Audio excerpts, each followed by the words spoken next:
I mean, really, it's the same style as the first game. It was something the fans loved, and so it's something we wanted to do again, you know. But at the same time, I think we wanted to turn it up a bit. You know, we spent a lot of time in the brown Badlands, and we wanted to explore a lot more of Pandora. We wanted to see the sort of rolling hills, and we wanted to see the dark jungles and the high peaks, and you know, all the sort of wide range of environments that Pandora has to offer. We had always imagined a much larger world, and we got to see a piece of it.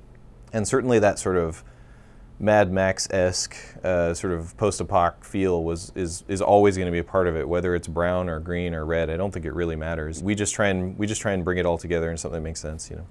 When the game starts, you're going to get plunged into this sort of icy wasteland, you know, where you're on the edge of a glacier and kind of looking out over this huge desolate ocean, and I mean, literally the ground will be sort of like crumbling beneath your feet, and you're kind of staggering around in this world trying to find your way. And I guess I shouldn't say too much more than that, but yeah, trying to find your way.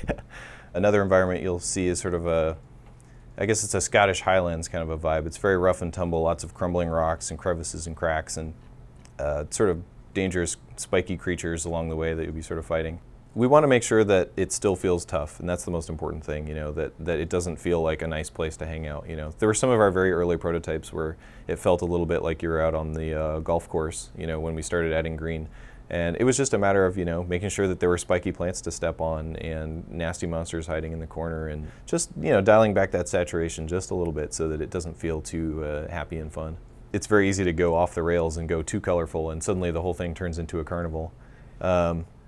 But, you know, we try and push and push and push, and then, you know, when somebody says, well, wait, that's starting to look silly, you know, that's starting to look like a kid's game. Well, then we just kind of pull the saturation back a little bit and add some blood, and everything's good.